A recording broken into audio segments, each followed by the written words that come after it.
My real bottom was just in a very quiet moment. I was sitting on my bed and I had a gun in one hand and I had my life in the other hand. And I just knew, like God just told me in that moment, you need to choose right now. And if you don't choose your life, you're going to die. Welcome back to the Blessings Podcast, my friends. I have a gorgeous woman in the studio with me today, Jenny Leone.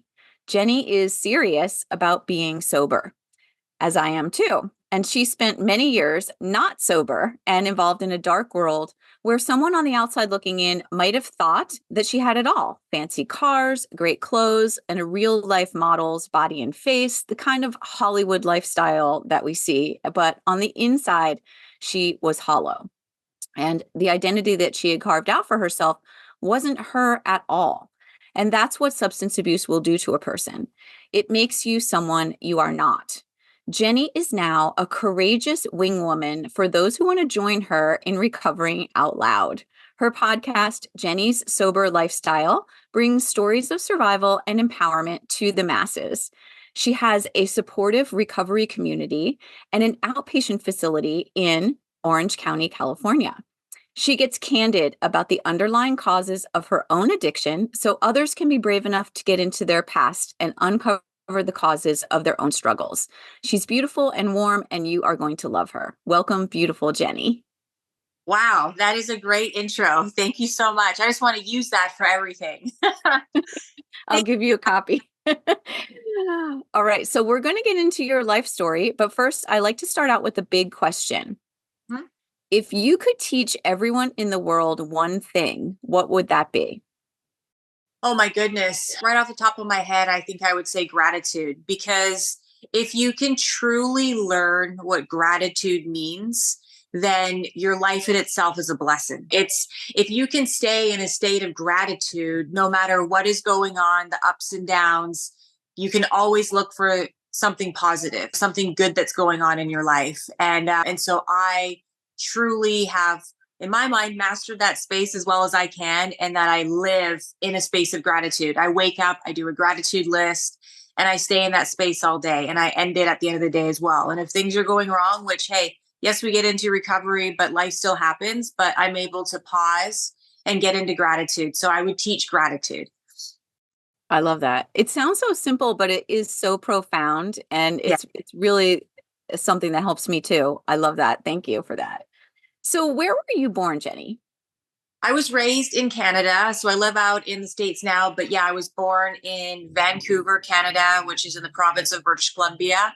And yeah, I was raised in a community where I lived right on the green belt of a forest. So it was a very beautiful setting. Okay. Do you have in your mind your earliest memory? What's the very first thing you could remember in your life there? And we'll get into it with my story, but a lot of my childhood is blocked out. A lot of memories I haven't been able to get back. But I think my earliest memories would probably be just playing. I was raised in an era where you like played outside and stayed out there till the street lights came on. And so I remember being very young and just running around carefree outside and back on the trails and river behind my house. So you're like a nature girl. I definitely am a nature girl. Yeah. You wouldn't, people do that because of how I present myself on social media. But when I'm not on social media, I'm literally in like sweats, flip flops, or wanting to go down to the beach or wanting to go into the forest. I love being with nature. It's very peaceful for me. It's therapeutic. Yeah, I can relate to that. I also grew up in the woods and spent a lot of my childhood just walking around in the woods by myself. I love Yeah. There's something about it. And especially if you do it when you're young, it really enables you to get back in touch with that and have that sense of peace as a part of your life as an adult. Absolutely. Yeah. Tap into it. So what about you as a little girl in elementary school? What was school like? What kind of student were you when you were a little girl? I was very rebellious and I had a very big personality, but it was like a double life. And we'll get into that because my home life and childhood trauma was like my one life. And then I had this other life where I was very bubbly, very happy. But at the same time, I was defiant. I had a lot of confusing thoughts and feelings. And yeah, I was defiant. I was always disturbing the classroom. At one point, I had my desk in the principal's office just because I was just so out there. But I was also very popular. I had an abundance of friends. So it was like a couple different things. That was the beginning of the different faces, the masks that I wore, different personalities. I can understand that happening. When you were in school, was there anybody who you looked up to as an idol or someone that really helped you out? I did when I got into junior high. So I had a principal, Mr. Jones. Shout out to Mr. Jones. I haven't talked to him. I should actually look him up, but he was just the sweetest man. And he really should have been a therapist. He knew how to deal with me on a different level. I was very used to the discipline, the consequences, and getting in trouble. But nobody in school up until then was really trying to look like, okay, but what are the underlying issues here? What is going on with her? Maybe we should try some positive reinforcement. And so that's what he did. So when I'd be acting up in class or something was going wrong, he would pull me out. And instead of me getting in trouble, he would give me something to do in the school. So at one point, he had me like hanging pictures or doing different things where it gave me this feeling of value and that I was appreciated and that I was being heard. And then obviously, with him being very smart, that was a way for him to have me open up and talk to him. So yeah, Mr. Jones was amazing. Whenever the Smashing Pumpkins song comes on, Mr. Jones, I always think of him. And so you were able to open up to somebody. And was that kind of the first time you were able to do that? I didn't open up fully to what was going on in my life. The first time I opened up to tell somebody what had been going on during my childhood was when I was 12. And I told my best friend that there was abuse going on with a close family member. And that's what started me down the path of dealing with that. But that was the first time. Mhm. And is it okay for me to ask a little bit about what was happening? Yeah, absolutely. So I was sexually molested from the age of 3 to 12 by a family member that was under the same roof. As you can imagine, there was so many different feelings going on. That was like a crucial age of development where you're learning what trust is, what love is, all these different things. And I was in a very confused state throughout those years, not really understanding what was going on, but I knew something was not right and it was wrong. And many times I tried to stop it, but it didn't for various reasons. But I eventually got up the courage to tell her. And then I got up the courage to tell my parents. And at the time, they thought I was lying. And so as you can imagine, and you know what? I say that I tell my story often, and I always like to say they did the best they could with the tools they had. This cycle continues until somebody breaks it. So I was the one that was actually breaking it. So they, in their place in their lives at that time, did the best they could. And they really thought that I was just being whatever I was being, the black sheep, troubled, this, that, and the other thing. And so they didn't want to believe me. And carrying this around for years, finally saying something and then not being believed was the most awful thing that could possibly happen to add to that situation. So I ended up having to go to the police because I wasn't being believed. And so I went to the police and to where then they actually arrested this person and I was sent to the doctor and specialists and all that stuff. And it was obviously proved without a shadow of a doubt that these things had been happening. And that's what started me down the road of numbing and getting into all sorts of things. So you were 12 when you went to the police? Yes, I was 12. Wow. Yeah. That must have taken so much courage to actually go to the police. Yeah, I don't remember a lot of it. I have these little bits that I remember, and I remember I ran pretty much to the police station with my friend. And I remember sitting there outside of the main, inside the police station, but not in the back talking to anybody yet, and just sitting there on those hard chairs, cold, hard chairs, and thinking, am I actually going to do this? But I knew that I had to. I knew that was the only way out from the situation was to tell the truth. Mhm.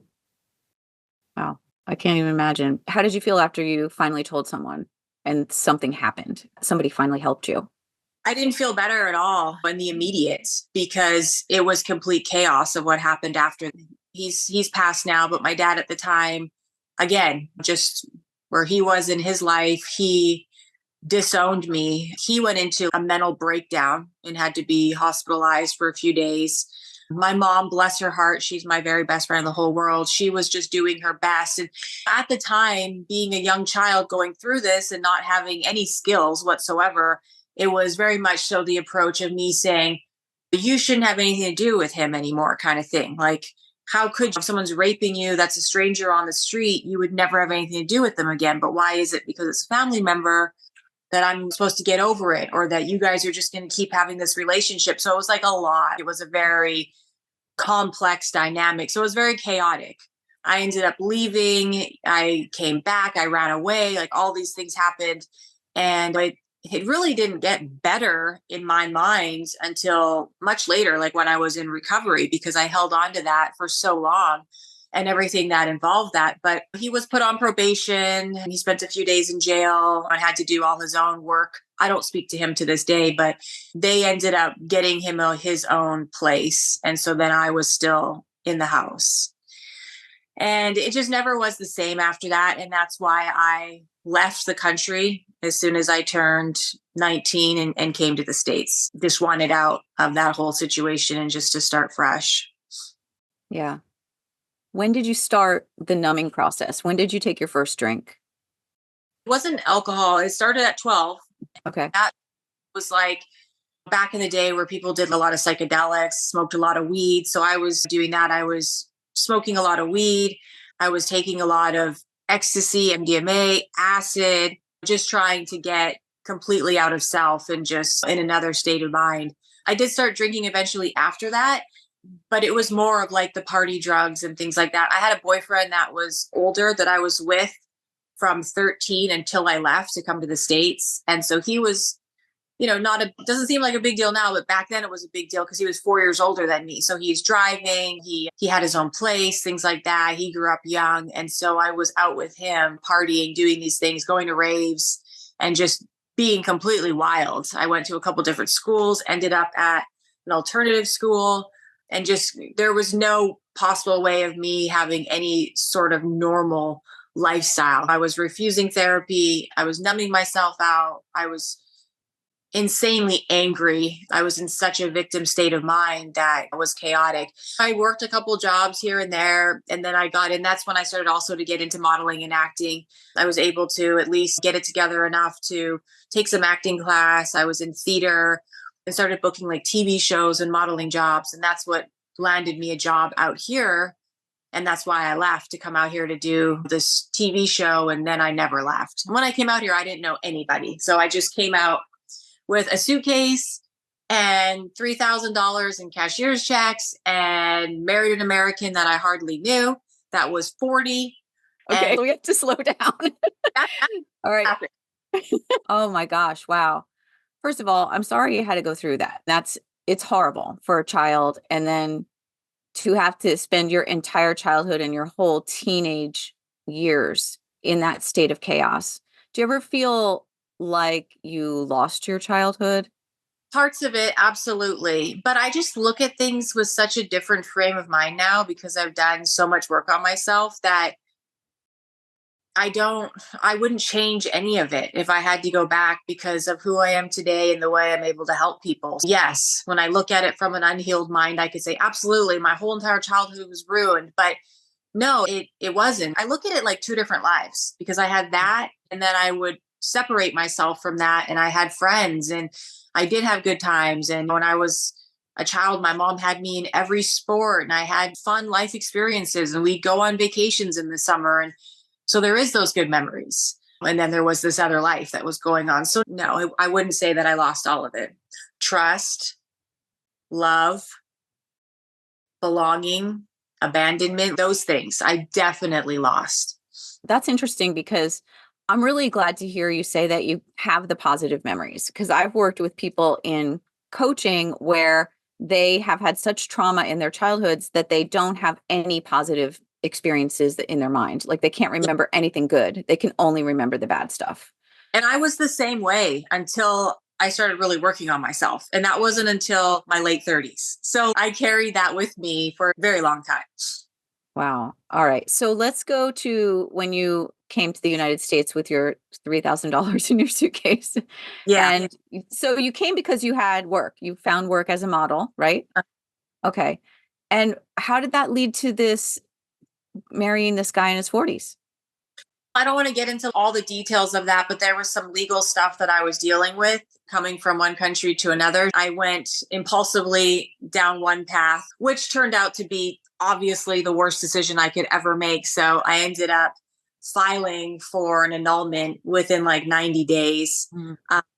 That's a whole story in itself. Like we could do a whole show on that because obviously my behaviors were seeking out these very toxic people. So it was very hard to get out of that situation with him. But I eventually did fully, personally and legally, and was able to just move on with my life out here. That's good.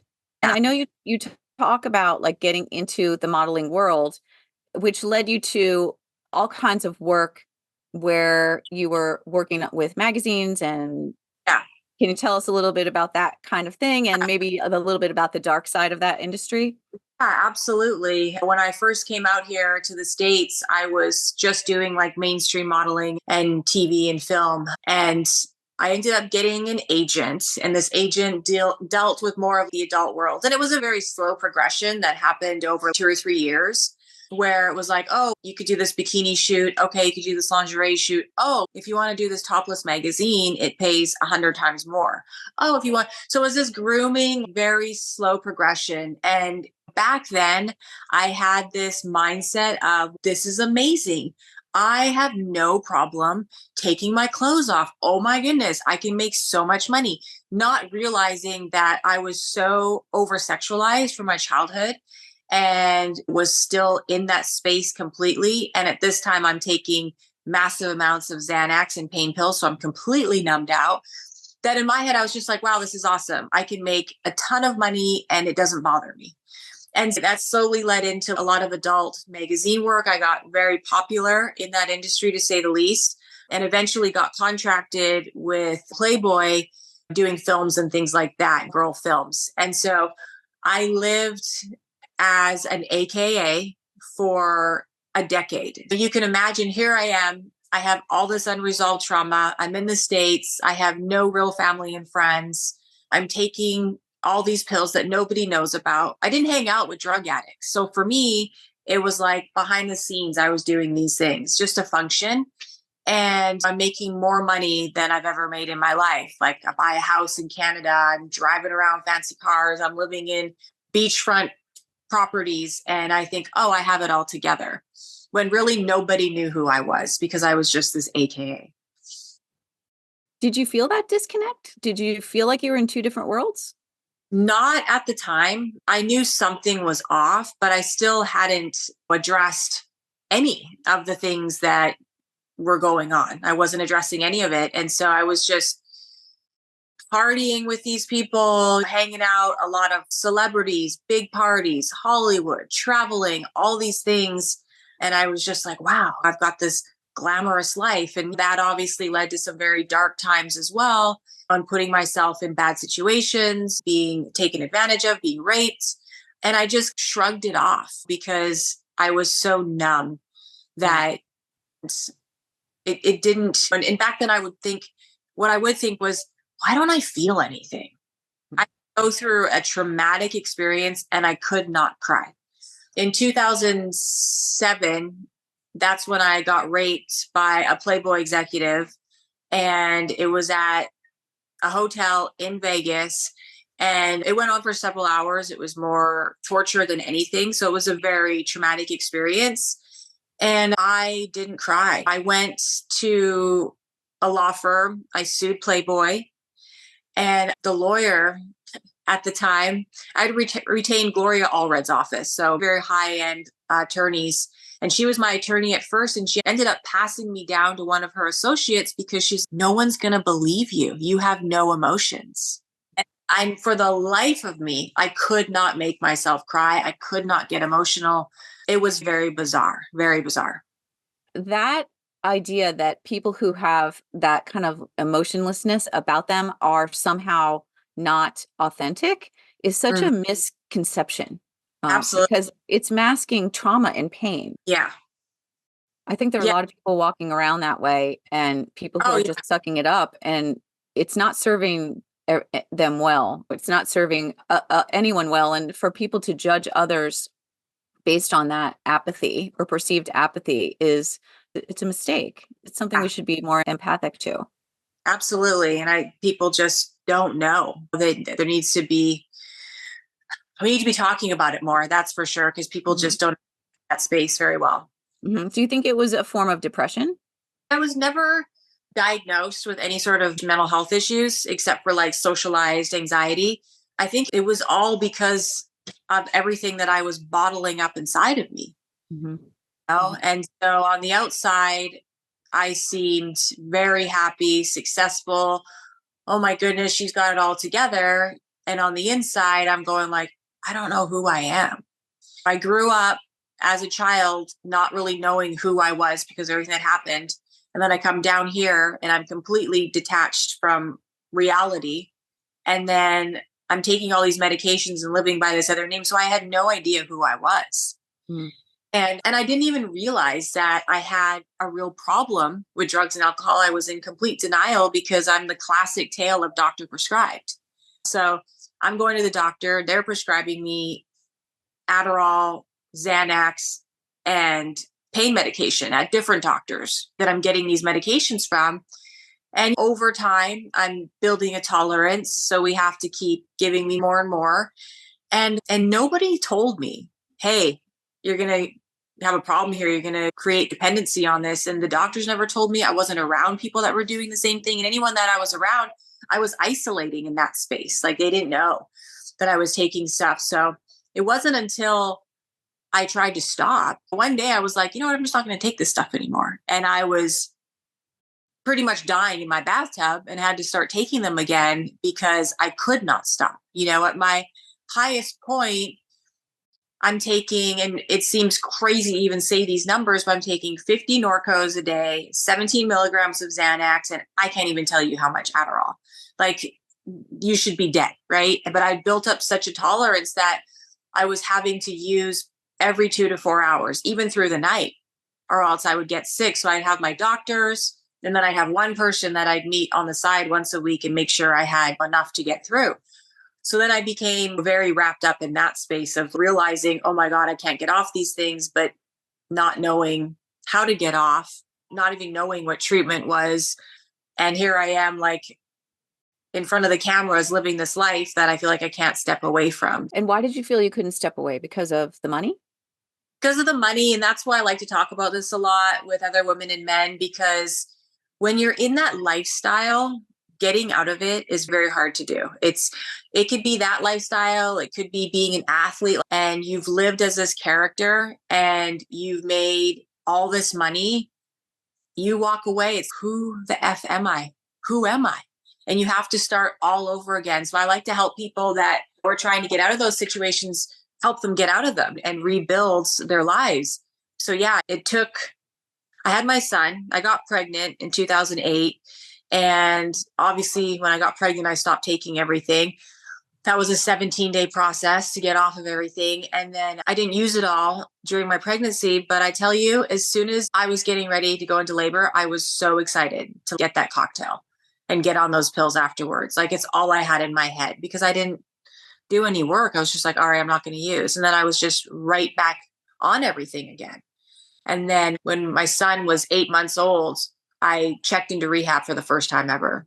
And it wasn't even me who checked myself in the sense, like, yes, I was a willing participant. I went, but it was somebody close to me that was like, you got to get off all these pills, that actually saw how much I was taking. And I went to treatment and I went to this like bougie place up in Malibu. And I left after 28 days with a script of Adderall and Vicodin from the treatment center. Yeah. What? Yeah. I'm a cash pay client, $30,000, and they just let me leave on that stuff.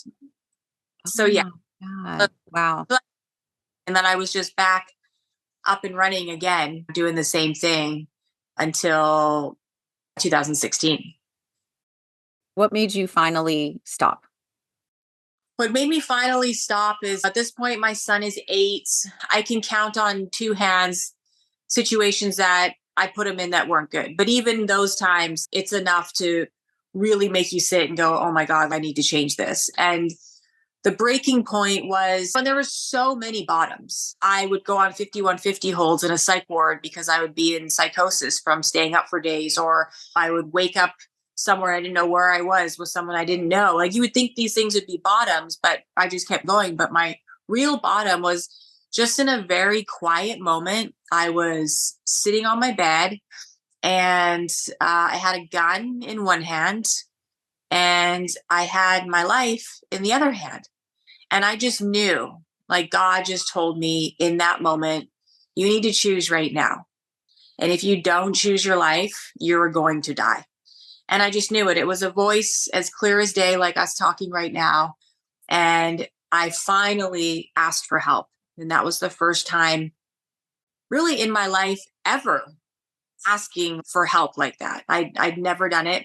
I always looked at that as weakness. On the outside, I had this facade of how I had all these things and I was doing so well and blah, blah, blah. Right. And so I felt asking for help was weakness, but I did it. And it ended up being the most courageous thing I could ever do.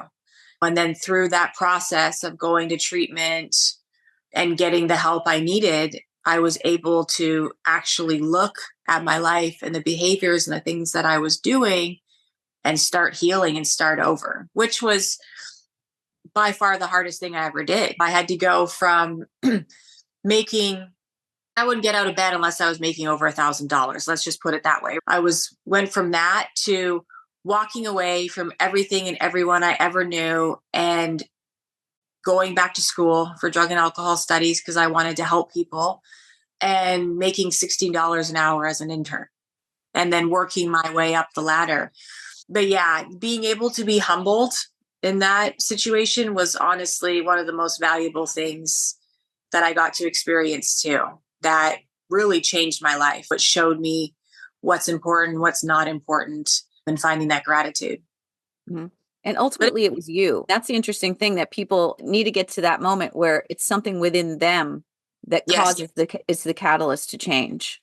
yeah, absolutely. We can have outside people telling us, and a lot of people think, oh, I'll stay sober because of my children. And unfortunately, at the end of the day, you won't. And it sounds so selfish, but it's just the facts. When you're under those grips of drugs and alcohol, it really takes you on the inside truly wanting it, nothing else.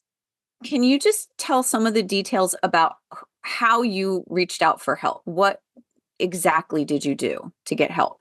Yeah, so I was living with somebody at the time, and he was an angel, thank God. I didn't know how to look for treatment, get treatment. So I told him, hey, I need to go to treatment.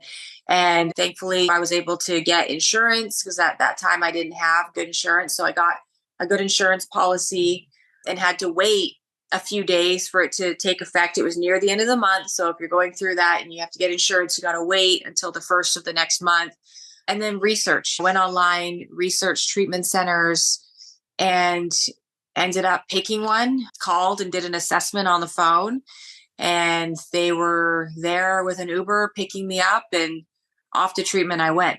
So that's how I did it. And then I just kicking and screaming on the inside, followed direction and tried something different for once. And it really was like that was my moment of surrender. And then I had the aha moment when I was in treatment after I had gone through the detox portion and what they call the residential portion, where you're out of detox, but you're still learning how to walk again. I just knew, I'm like, you know what? You need to take everything that's happened in your life and turn it into a positive by helping others. Or what was the point of it all happening? You're just going to hold on to this for the rest of your life. And that's what I did. And I preached that we all need to find our purpose. We all need to find that, because in recovery, if you can get sober, you can do the work, you can go to therapy and all these things. But if you don't find something that you're passionate about and your purpose, you're going to be miserable. And so for me, that truly was helping others. So yeah, I went through the whole treatment process and then started down that road. So it took some planning. It wasn't just a click, like a flip of a switch. You had Right. to find the right place. And did this place provide you with all the healing and the help that you needed that the first place did not? Yes, they did. It ended up being not the greatest facility as a whole, but more importantly, the staff. There was a few staff members there who I'm actually still friends with to this day. Actually, one of them texted me this morning, and they were the game changers for me. I think it is so important if someone's looking to get help to find those people, to find role models, mentors, people that you look up to that have walked the path, have come out on the other side, and are now doing something that you're like, wow, I really look up to you. And so it was a case manager, a therapist, and a couple other people that just really showed me what was possible in recovery and opened my eyes up to a lot of things that I could not see. And so that was monumental for me.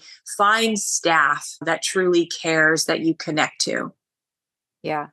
I read somewhere that in order to go from victim to survivor, you have to finally love yourself enough to leave something behind. Absolutely. And that was my situation for sure. That was one of my pivotal moments was, and it took a lot of the work, it took 5 years in sobriety for me to get to that point and do the work and love myself enough to finally step back and go, oh my God, if I stay in this victim state of mind, I'm forever not going to be healed. I'm going to forever give these people the power to essentially control my life. I have to find forgiveness. And for so long, it was like, I'm not going to forgive these people. Look at what they did to me. Why would I forgive them? But through the work, I realized I don't have to forgive them per se. I can just turn it over to God as I see it and let them deal with that person and just let go of it. So I can say wholeheartedly now I'm in a space where I don't hold on to any anger. I've done my forgiveness, I've done my work, and I've been able to definitely go into a survivor state of mind. So I was always just like the victim, autopilot, doing all these things and not realizing how much I was damaging myself. And then also, too, for people to hear, it's not just about forgiving others, it's really hard to forgive ourselves. That was one of the hardest ones for me, too. The guilt, being a mom, the situations I put myself in, I put others in. It was some days just almost unbearable to face myself. And so doing the work to also forgive yourself was a game changer as well. Do you think that there are a lot of people in the adult industry or in other parts of the entertainment industry that are being exploited? Absolutely. They say statistically, it's 88%, if not more, people that work in the adult industry have been abused in their life. Mhm. Because at the end of the day, it is not a normal thing to do. Doing those things is not normal behavior. And a lot of these workers will say just what I said back then. I don't have a problem with it. This is fine.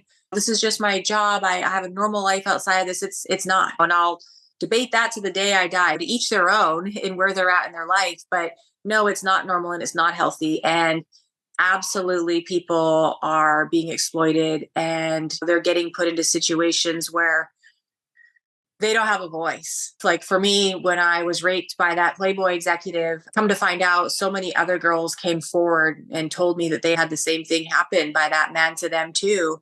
And they went to the police. Nobody believed them because they were just a porn star on drugs. And so, like, when you're in that space, people don't take you serious. You don't have a voice. And when you're just caught up in that world, that becomes your reality and it seems like it's normal and it's okay.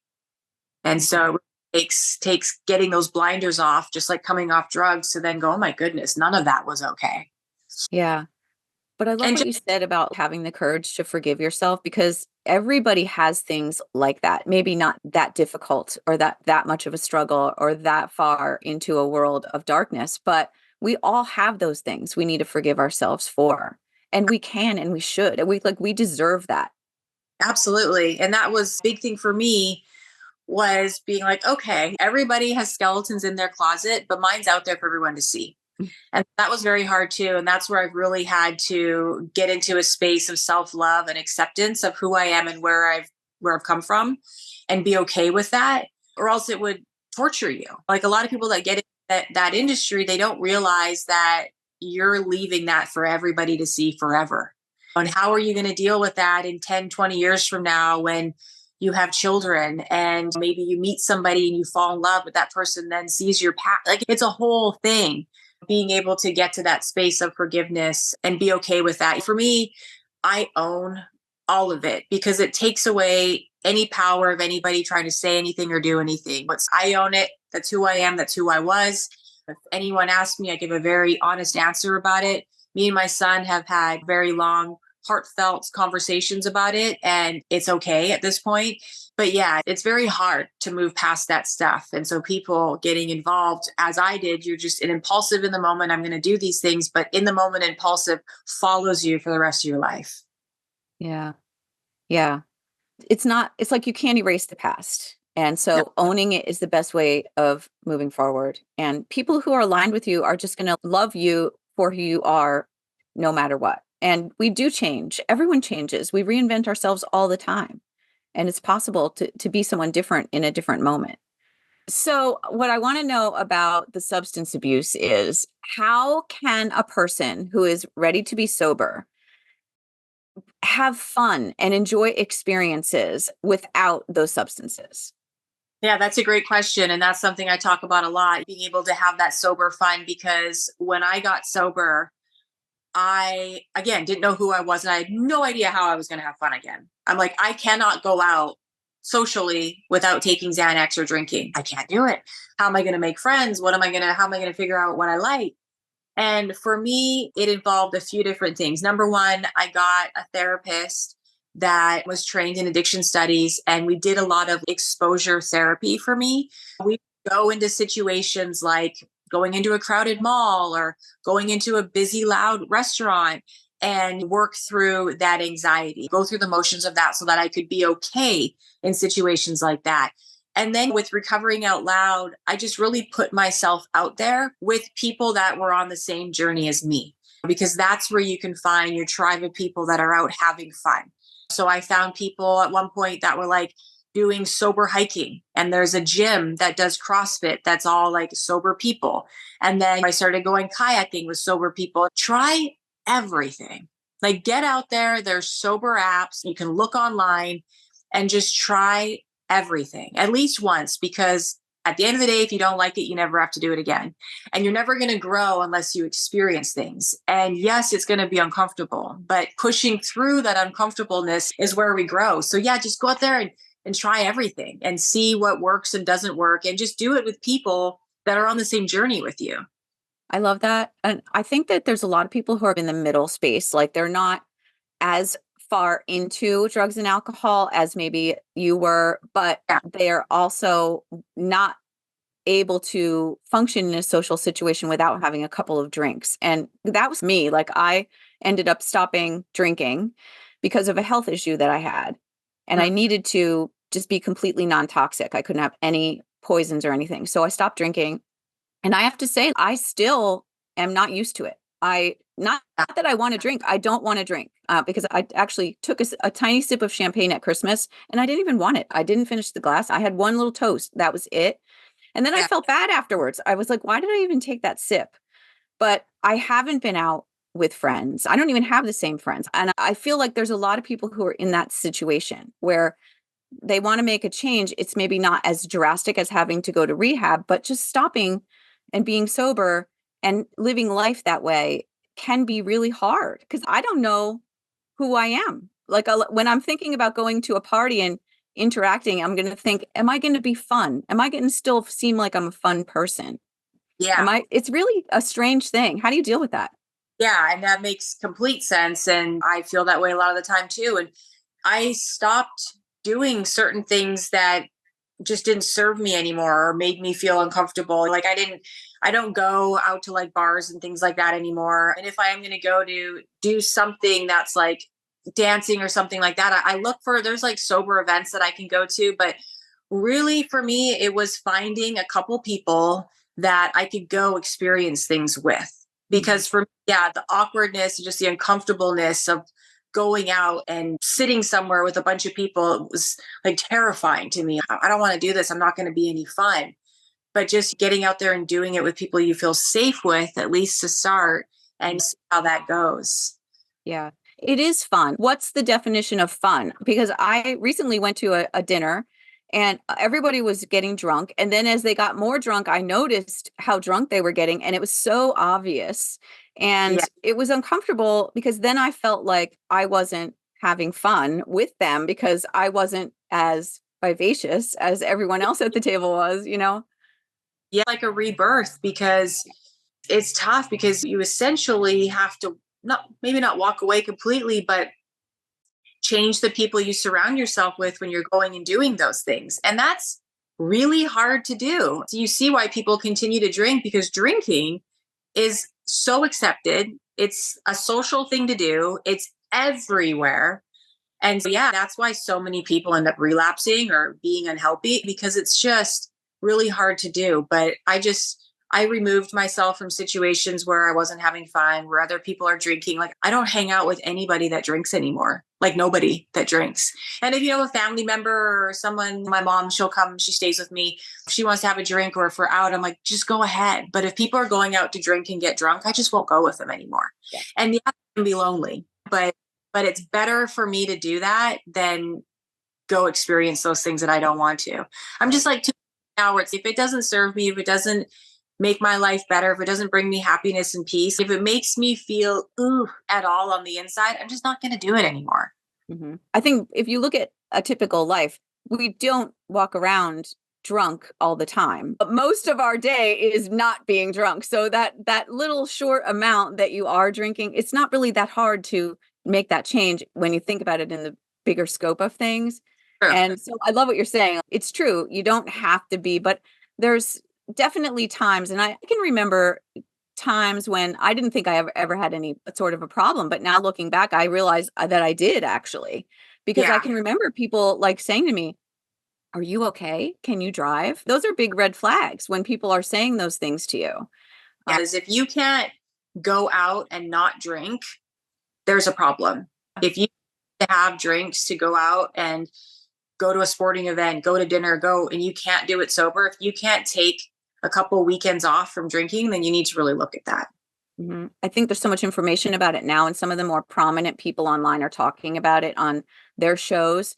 And the idea that there is no amount of alcohol that is not toxic, like any Right. amount is toxic. And the reason why you start acting goofy or more fun in air quotes is because your brain is being poisoned. I It's know. actually That's so crazy when you think about it. That's how brainwashed we've been forever about drink alcohol, have fun. It's like we're poisoning or yeah, exactly.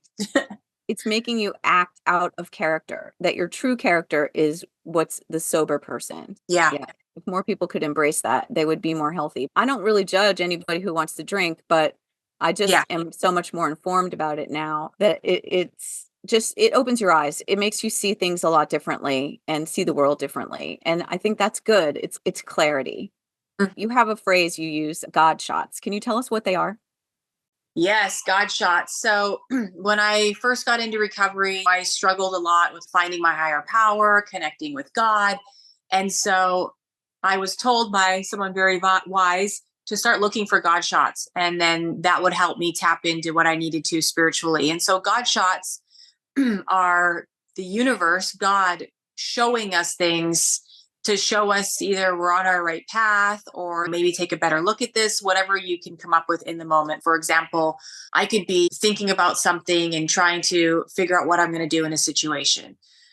And maybe it's like concerning relationship, let's say. And then I am out that day and I see two people and they catch my eye and they're doing something that like gives me an answer in that moment of what I need to do in that relationship. It's a God shot, but you have to be open and self aware enough to see these things. And I think that's what comes with work is because we can just get caught up and not really look for things. And if we are aware and we're open to that, we will see things.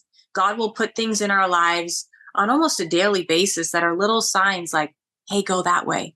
Hey, don't do this. And I call those God shots to look for the synchronicities in life and that we're essentially being guided and that little inner voice and that feeling in our gut We need to listen to that. It seems like a lot of times we're the last one we listen to, even though it's like screaming at us from the inside, or we're seeing these things. We don't want to believe it, or we don't want to see it. So I really look for God shots in my life, whether there's something little to something big. We have to listen to our intuition, and then those serendipities will come in. Yeah. Yeah, it's beautiful when that happens, when you're in that space. You are very beautiful. So you probably were, as a child, also very beautiful. But part of that probably had something to do with why you were over sexualized. Do you have any feelings about your beauty and your looks that are related to all of the experiences of your life and the exploitation? Like, how do you feel about being pretty? Yeah, that's a really good question. Yes, it's always what I've known from being a little tiny baby. I was always told how beautiful I was. I got the big eyes and very light blue and just the features. And so I there's a lot of pressure that surrounds that you don't really think about. And I think about that now with my son because he has the exact same features and people are always telling him the same thing.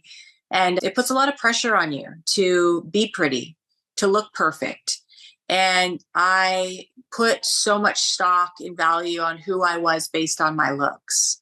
And even to this day, but something that I work on because here I am, I'm older, I've done a lot of work on myself, but I'm still very hyper aware of what I look like, how much I weigh, do I look good in this outfit? I won't leave the house unless I put some makeup on my face.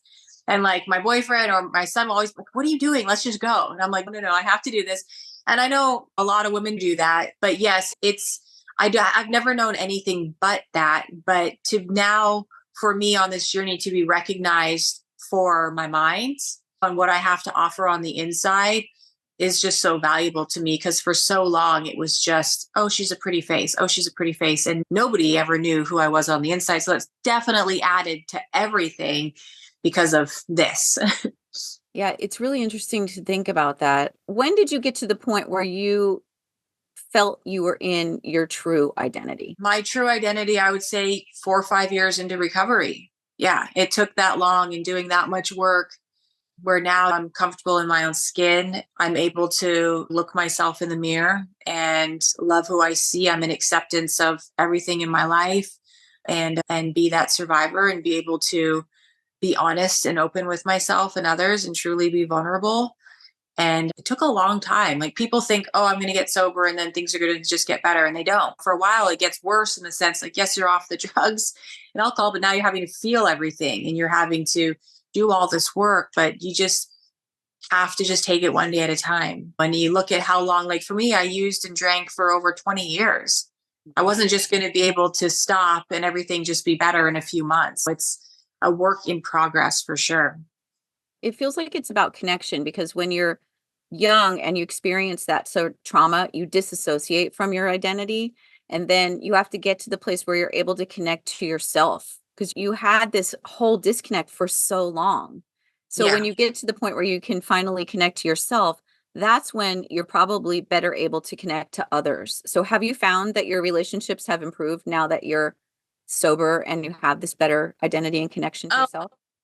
number one, I'm not as awkward as I used to be. I can hang, like what we were talking about, I can hang out with people and go do things socially. And so that's definitely enhanced and increased how it is when I'm out with people that I care about. I'm able to have really meaningful conversations with people. My friends and people come to me. I'm able to be a really good listener. I'm able to have genuine bonds with people that don't care about what I look like or what the past was, that love me for who I am because we attract what we put out and how we feel about ourselves. So I'm able to just have amazing people and I seek out amazing people in my life. Like I was saying earlier, unless it's adding value to my life, I don't do it. So I pick the people in my life and my mentors very carefully and just have the most amazing bonds. A long time ago, when I was in my addiction, I thought, God, if I died, like who would come to my funeral and who would actually know me? And it was a terrifying thought. And now, where I'm at in my life, in my recovery, I know I have great people around me that know me for me. Yeah. Yeah. And I know that you mentioned in another interview that I saw that one of the things that you did to try to like carve out your identity or detach yourself from the over sexualized identity was to start getting a lot of tattoos. And you have a lot of tattoos. I love tattoos. I think they're very beautiful. But can you talk a little bit about what you were doing with that and why? Yeah, that's what I mean with just trying to get out of the industry is so hard to do. And at that point, I'm still on drugs and I'm like, oh man, what am I going to do? How am I going to get out of this industry? The temptation is too hard. And so I thought, start getting tattooed and thinking in my mind, it would take away that beauty, that people always saw in me. That was like a curse, essentially. And if I start getting tattooed, I'll stop being booked on jobs. And so I got my whole entire back tattooed, full back piece. Like when I was under contract, you weren't allowed to do things like that. And so I ended up just getting so many tattoos and it didn't matter. I was still getting booked on things. It was just, different things that I was getting booked on. So it's no matter what you try to do, like getting tattooed, moving, trying to just cover these things up with a Band-Aid, it's not going to work. You got to really do the work on yourself. But now I love the tattoos. I don't plan on getting many more, but we're good. I think they look beautiful and they're your story. They tell your story and it's a part of you. And I just love the way that you own that. I think it's really beautiful. It makes you beautiful, much more so than anything on the outside and your looks. So I really appreciate like all the things that you shared and all the work that you've done and all the ways that you help people connect to sobriety and knowing themselves and self-discovery. Like it's a whole beautiful new reality and it can be that way for anyone. So I love that. Thank Thank you. I just want to ask you before we end if you could talk about some of the biggest lessons you've learned in life. Oh boy, biggest lessons I've learned in life. This too shall pass. I used to sit in a space of, I don't know how I'm going to get through this. This is so awful. And it would consume my mind, my thoughts, keep me in a dark place, keep me on drugs and alcohol. And everything does pass. This too shall pass. No matter what you're going through, it can pass. Asking for help in whatever situation you are in your life is the bravest, most courageous thing you could do. Finding forgiveness is going to give you the peace of mind, contentment, and self love you need for giving others and yourself. Learning about being humble and gratitude, turning that victim into the survivor mode, and truly doing the work to see everything that life has to offer. When in recovery, it feels like a superpower. We all have endless opportunities in front of us. And I now take the why not me approach. For so long, it was like, oh, that other person has this or that or whatever. And it's, wait a second, why not me? Why not any of us? And so, really getting in that space for success in every aspect of my life with having that why not me mentality. And now, truly understanding what love means and belonging and being a good mom. So, yeah, those are a lot of the blessings I've learned throughout this process. I love that. What about your blessings? So, what are you the most grateful for? I am most grateful for, first and foremost, my sobriety, my son, my ability to love, my ability to live the life I live, to be able to have a voice now, to be able to find success in recovery and other things in my life. I'm blessed for everybody around me that's on this journey with me that's recovering out loud. I'm blessed for all the people I don't know that contact me and tell me what's going on in their life so that we can all stay connected. I feel blessed for everything. Waking up this morning was a blessing. The little things that we take for granted in life are actually the big things that matter. And I just am so blessed to be here because really, in all accounts, I shouldn't be. So I am here for a reason. You are. And that's your calling is to help other people, and you're reaching so many of them. And so, how can people get in touch with you if they need help or if they want to just contact you for whatever reason? Absolutely. You can go to my Instagram, which is Jenny's Sober Lifestyle. You can email me at Jenny's Sober Lifestyle at Gmail. I also put my number out there, which is 951-454-9089. Please send me a text message first, though. All social You want media to do platforms. that? You sure you want to do that? Oh, no, I have it all. It's fine. I filter through messages. It's no big deal. But yeah, I'm always there. Obviously, I have to sort through and deal with some people that aren't messaging me for the right reasons. But through doing that, just in the last 6 months of working my Instagram account, I've put a few people into treatment and helped people get sober, people that weren't thinking about it before, but for whatever reason, they resonated with me and I was able to help them. So all the other stuff that comes with putting out my number, it's worth it because people ask me that a lot. It's worth it for the few people that I can actually make an impact in their life. That's such a generous thing. I love when people exhibit that kind of generosity, and that just says a lot about your character and who you are. And so I'm really happy to have had this conversation and gotten to know you a little bit, Jenny. Thank you so much. I Thank appreciate you. you. Yeah, you're an amazing host. I've done a lot of interviews and I love the way you interview. I love the questions that you ask. I love that you really listen and have done your research. So good on you. Thank you. You're welcome.